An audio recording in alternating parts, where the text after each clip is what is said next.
The campaign to suppress bandits in Wuping was a counter-guerrilla, counterinsurgency campaign. The communists fought against the nationalist guerrilla that was mostly consisted of bandits and nationalist regular troops left behind after the nationalist government withdrew from mainland China. The campaign was fought during the Chinese Civil War in the post-World War II era and resulted in communist victory. This campaign is part of campaign to suppress bandits in Fujian. Strategies. The nationalists had faced a precarious dilemma in waging the campaign against its communist enemy because of complex situation they had faced, and consequently, made several grave miscalculations which contributed to their eventual failure. Nationalist miscalculations like other nationalist futile attempts to fight guerrilla and insurgency warfare against the communists after being driven off from mainland China.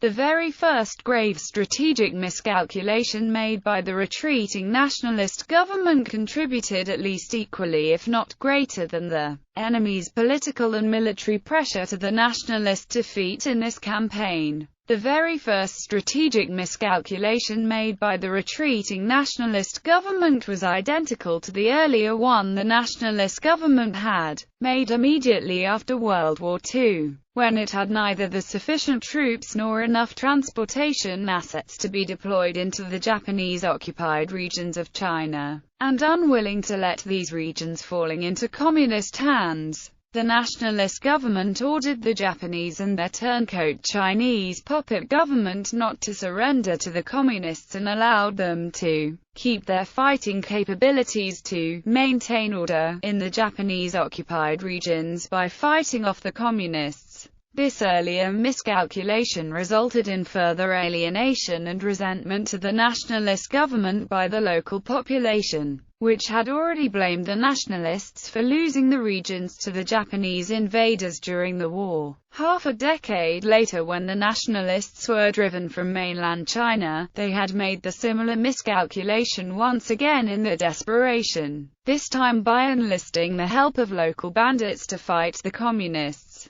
and ordering the nationalist troops left behind to join these bandits in the struggle against the communism. However, the bandits were deeply feared and hated by the local populace they plagued for so long, and nationalist troops left behind joining the bandits certainly did not help them win the support of the general population. In fact, it served the exact opposite, strengthening the popular support of their communist enemy. The second grave strategic miscalculation made by the retreating nationalist government was also similar to the one the nationalist government had made immediately after World War II, when it attempted to simultaneously solve the warlord problem that had plagued China for so long with the problem of the exterminating communists. Together, those warlords allied with Chiang Kai-shek's nationalist government were only interested in keeping their own power and defected to the Japanese side, when Japanese invaders offered to let them keep their power in exchange for their collaborations.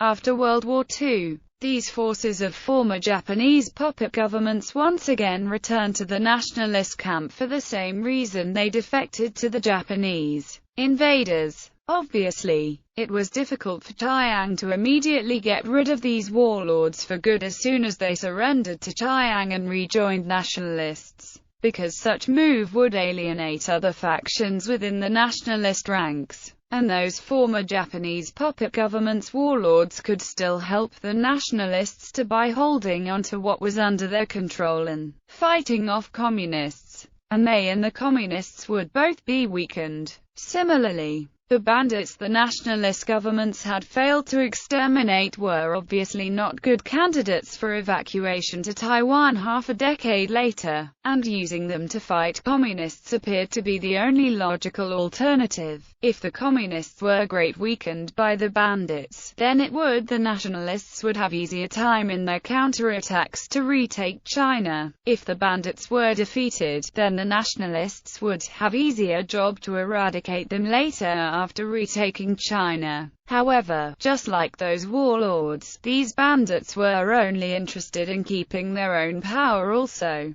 and thus did not put in any real efforts to fight the communists like some of the nationalists who were dedicated to their political cause. The eradication of bandits by the communist government only strengthened its popular support, since previous governments dating back from Qing dynasty had failed to do so. The third grave strategic miscalculation made by the retreating nationalist government was similar to the second one, but this one was about its own troops left behind. The nationalist government had faced a dilemma. The highly disciplined troops were in desperate need to defend Taiwan, the last nationalist island sanctuary. The less disciplined second-rate and undisciplined third-rate troops, both of which mostly consisted of warlords' troops, were definitely not suited to be withdrawn to defend the last stand nationalists had made, and they were not given the top priority for evacuation. Instead, they were left behind to fight the communists behind the enemy line, but such move had alienated many of the troops left behind, and it was impossible to expect them to fight their communist enemy with the same kind of dedication like those nationalist agents who believed in the political cause.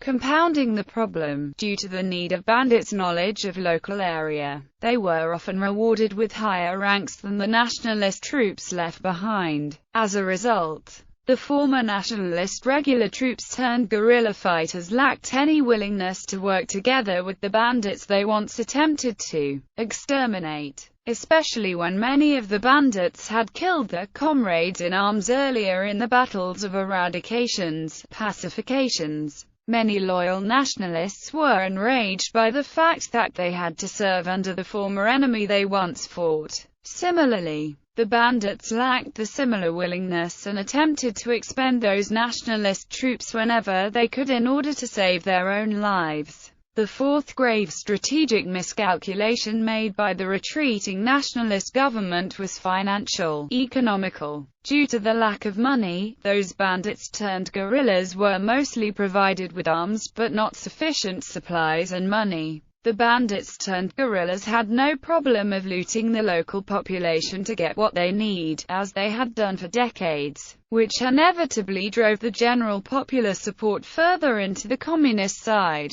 The little financial support provided by the nationalist government was simply not enough to support such guerrilla and insurgency warfare on such a large scale. Another unexpected but disastrous result of the insufficient financial support was that it had greatly eroded the support of the nationalist government within its own ranks. The wealthy landowners and businessmen were the strong supporters of nationalist government, and as their properties were confiscated by the communists and redistributed to the poor, their hatred toward the communist government was enough to cause many of them to stay behind voluntarily to fight behind the enemy lines. However, the landowners and businessmen were also long-time victims of bandits due to their wealth, and many of them had suffered even more than the general populace who had far less wealth, as these former landowners and businessmen turned guerrilla fighters were ordered to join their former bandits who once threatened, looted,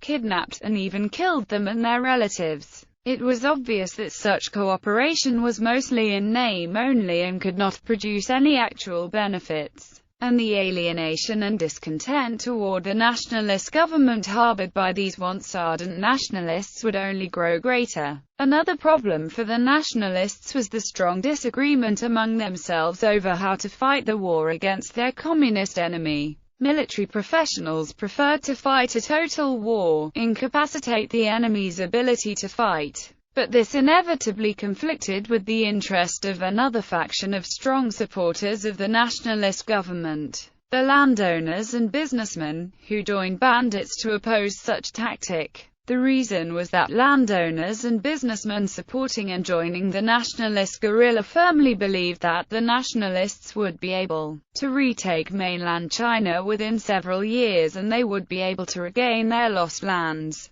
businesses, and other properties that were confiscated and redistributed to the poor by the communists. as the nationalist military professionals in the guerrilla suggested, and destroyed the production facilities and businesses as part of the total war. The landowners and businessmen would not be able to regain any valuable properties after the return of the nationalist government because those properties had been destroyed. The bandits agreed with the businessmen and landowners to oppose the idea of total war for a different reason. When the properties were destroyed and productivity dropped, they would not be able to loot enough supply to survive. As a result, despite the animosities between the bandits and landowners and businessmen, they were united together in the opposition to the military professional faction of the nationalists. Communist strategies in contrast to the nationalists. The communists had much simpler but effective strategy because communists did not have the dilemma the nationalists had, and all they had to do was to eradicate bandits. The job of fighting a counterinsurgency and counter-guerrilla war was made much easier for the communists by the grave strategic miscalculations, nationalists they had made themselves, and communists exploited these to the maximum for their advantage. As with all other bandit eradication campaigns, the most important communist strategy was to mobilize the entire population to fight the bandits. And furthermore, additional strategies were devised specifically to fit the local situation to fight the bandits. Order of battle. Nationalists.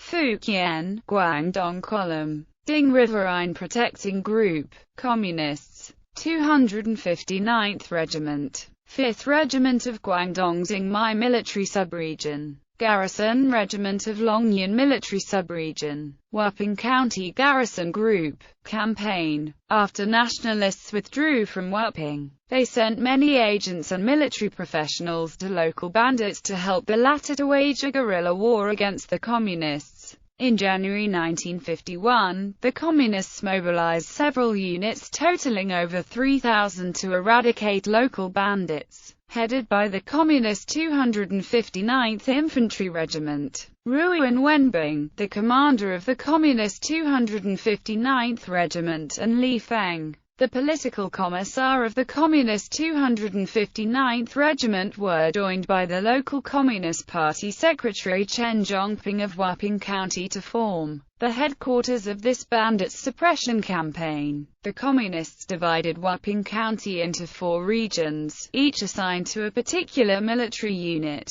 Communist 259th Regiment is responsible for the northern region. Communist 5th Regiment of Guangdong Xingmai Military Subregion was responsible for the southern region. Communist Wuping County Garrison Group was responsible for the western region. Communist Garrison Regiment of Longyan Military Subregion was responsible for the eastern region. In addition to deploying the military and police, the general populace was also mobilized in the campaign, with great success. Military formations were primarily fighting on the platoon scale, and supported by local populace. In February 1950, after 6 days and 6 nights of combing through the mountains by the Communist force, over 90 bandits were annihilated. Meanwhile, political pressure also produced results. The nationalist Ding Riverine Protecting Group in the eastern region and bandits in the northern region totaling over 100 surrendered to the Communists without a fight. In October 1950, in the region of Freshwater Pond of Shifang Hamlet, the highest-ranking nationalist commander, Jiang Deping, the commander-in-chief of Fujian, Guangdong Column, and his deputy, Lin Zha were captured with 3 of their staff members.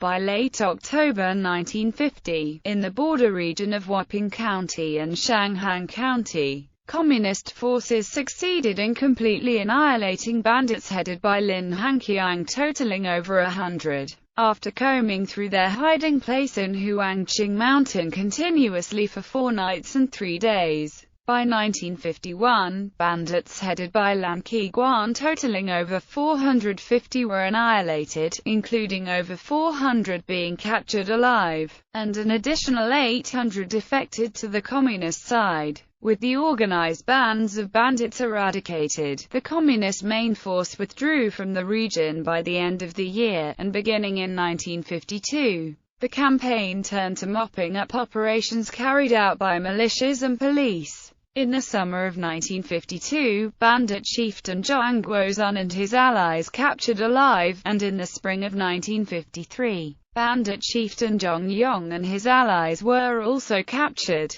By June 1955, all bandits in the local area were annihilated and the campaign concluded with communist victory. A total of 3,143 bandits were annihilated, including 533 killed, 998 captured, and 1,592 defected to the communist side. Additionally, the communist victory also included capturing 18 machine guns, 11 submachine guns, 490 handguns and 3,734 rifles, 20 artillery pieces, and 2 radio sets. Outcome: although sharing the common anti-communist goal, the nationalist guerrilla and insurgency warfare was largely handicapped by the enlistment of bandits, many of whom had fought and killed nationalist troops earlier in the eradication, pacification campaign, and also looted, kidnapped and even killed landlords and business owners, an important faction that supported the nationalist government, but now must united against the common enemy, which is half-hearted at the best, compounding the problem further with additional differences within the ranks of the nationalist guerrillas themselves. The futile nationalist guerrilla and insurgency warfare against its communist enemy was destined to fail.